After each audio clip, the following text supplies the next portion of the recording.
The atmosphere in the Senate caucus room was far calmer today than it was last September during the Bork hearings. In fact, many of the members of the Judiciary Committee were absent for much of today's testimony. There were nevertheless questions raised about Judge Kennedy's background and his beliefs, beginning with an issue that proved controversial for Judge Bork: whether the Constitution guarantees individuals a right of privacy. Kennedy responded to a question that had been posed by the Democratic chairman of the Judiciary Committee, Senator Joseph Biden. The framers had an idea which is central to Western thought. It's thought. It's central to our American tradition. It's central to the idea of the rule of law. And that is that there is a zone of liberty, a zone of protection, a line that's drawn where the individual can tell the government, beyond this line you may not go. Now, the great question in constitutional law is, one, where is that line drawn? And two, what are the principles that you refer to in drawing that line? But there is a line. There is a line. It's wavering, it's amorphous, it's uncertain, but this is the judicial function. Do you have any doubt that there is a right of privacy? I'm not asking you where you draw the line, but that it does exist and can be found protected within the Constitution. It seems to me that most Americans, most lawyers, most judges believes that liberty includes protection of a value that we call privacy. Now, as we well know, that is hardly a self-defining term, and perhaps we'll have more discussions about that. Biden zeroed in on meetings Judge Kennedy has held with members of the Reagan administration and the Senate, and asked if there were any deals he might have cut. Have you made any commitments or promises to anyone in order to obtain their support for your nomination? I have not done so, and I would consider it highly improper to do so. So just to make the record clear, you made no promise to any member of the Senate on anything? Other than that I would be frank and candid in my answers. Judge, I'm not doubting you for a minute. As I'm sure you're aware, though, one of my colleagues is reported to have spoken with you about the issue of abortion on November the 12th at a meeting at the White House. Let me read to you, and I'm sure you've seen the text. I have it here. I will not. From a newspaper article by a columnist named Cal Thomas. And Mr. Thomas says the following happened. I'm quoting from his article. Republican Senator Jesse Helms of North Carolina told me that he and Judge Kennedy met in a private room at the White House on November the 12th. Then a quote within a quote. I think you know where I stand on abortion, Mr. Helms said to Judge Kennedy. Judge Kennedy smiled and answered, indeed I do, and I admire it. I am a practicing Catholic. Judge Kennedy, the article then goes on to say, Judge Kennedy did not elaborate, but Mr. Helms interpreted the response to mean that Judge Kennedy is opposed to abortion and would look favorably on any case in which the court's earlier decision striking down the abortion laws of all 50 states might be overturned. Could you, for the record, characterize for us how accurate or inaccurate you think that column is? I think it is important to say that if I had an undisclosed intention or a fixed view on a particular case, an absolutely concluded position on a particular case or a particular issue, perhaps I might be obligated to disclose that to you. I do not have any such views with reference to privacy or abortion or the other subjects there mentioned, and therefore I was not attempting and would not attempt to try to signal by inference or by indirection my views on those subjects. The conversation that you referred to was wide-ranging, of a personal nature, in which the senator asked me about my family and my character, and I told him, as I've told others of you that I admire anyone with strong moral beliefs.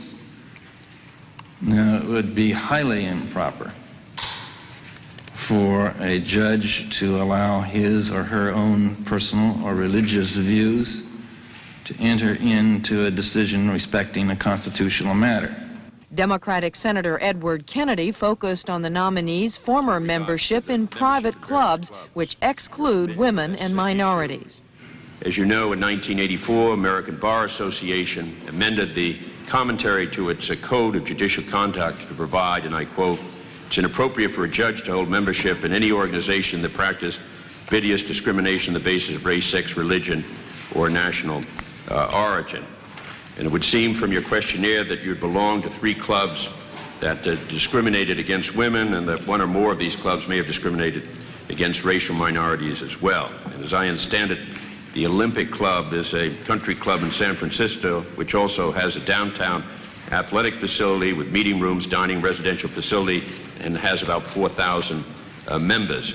And when you joined the Olympic Club in 1962, its membership was expressly limited to white males, and apparently that explicit restriction on racial minorities was lifted in January of '68. Today there are still, as I understand, no active black members of the club, and women still cannot be full members of the club. You were a member of the Olympic Club for many years before you became a federal judge. You continue to be a member of the club for 12 years after you became a federal judge, even though it discriminated against blacks and women. You apparently didn't try to change the discriminatory policies of the Olympic Club until the summer, and you didn't resign until your name evidently surfaced on the short list of potential nominees. My question is a simple one, and then why did it take so long? With reference to the Olympic Club, in part it has the atmosphere of a YMCA with its downtown facilities reserved for men. And I used it and enjoyed it and found it helpful. In the late spring of 1987, this year, the U.S. Open was sponsored at the Olympic Club. And at that time, publicity surfaced that it did not have some racial minorities as members. That was not a policy of the club as I could understand it, but it's pretty clear that the mix wasn't there if you looked at the membership rolls. And the club expressly excluded women.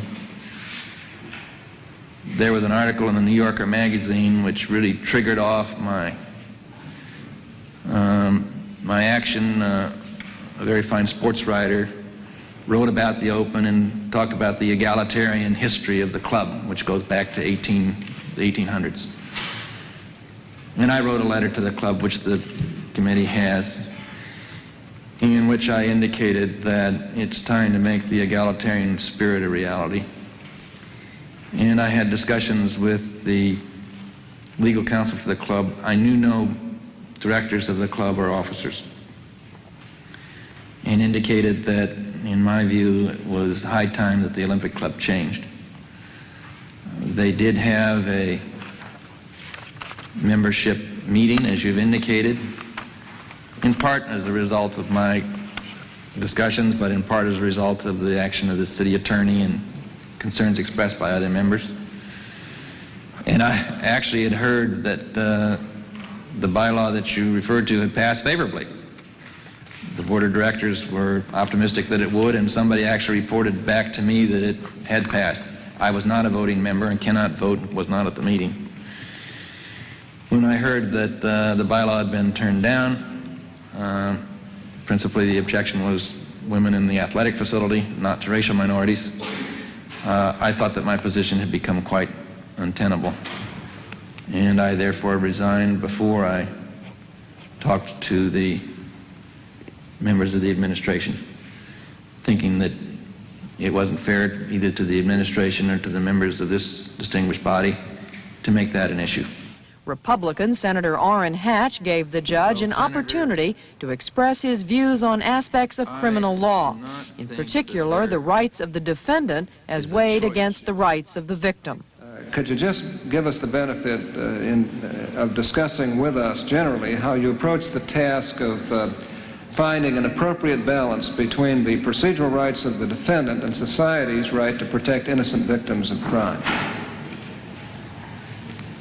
Well, Senator, I do not think that there is a choice between order and liberty.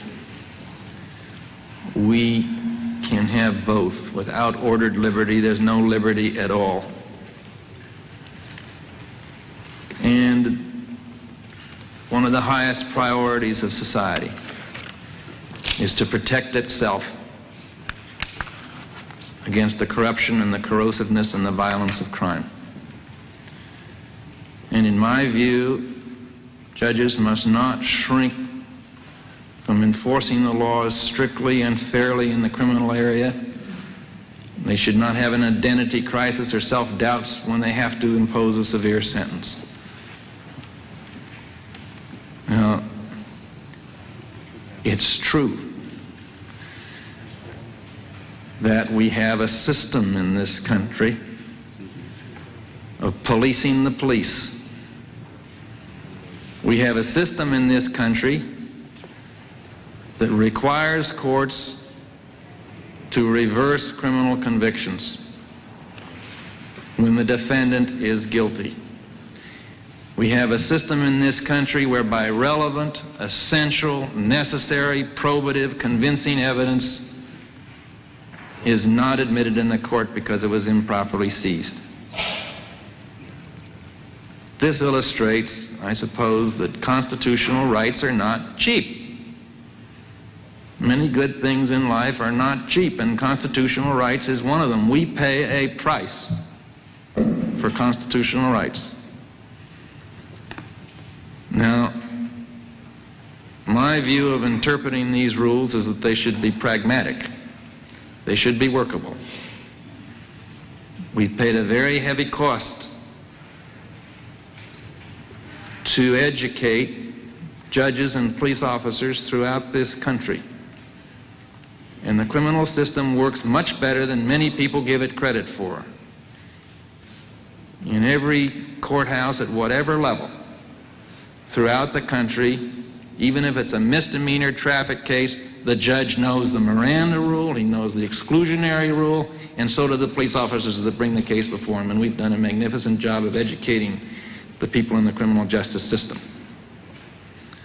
On the other hand, it is sometimes frustrating for the courts, as it's frustrating for all of us, to enforce a rule in a hyper-technical way when the police or the prosecutor have made a mistake in good faith, and the good faith exclusionary rule is designed, or the good faith exception to the exclusionary rule is one of the court's recent pronouncements to try to meet some of these concerns. It remains to be seen how workable that exception is. Sometimes exceptions can swallow the rule, and the court has yet to stake out all of the dimensions of this exception. The hearings had opened this morning with some Democratic committee members urging Kennedy to answer all questions about his judicial philosophy freely, and some Republicans advising him not to be badgered or bullied into answering such questions. The judge appeared to be trying all day not to fall into an extreme at either end.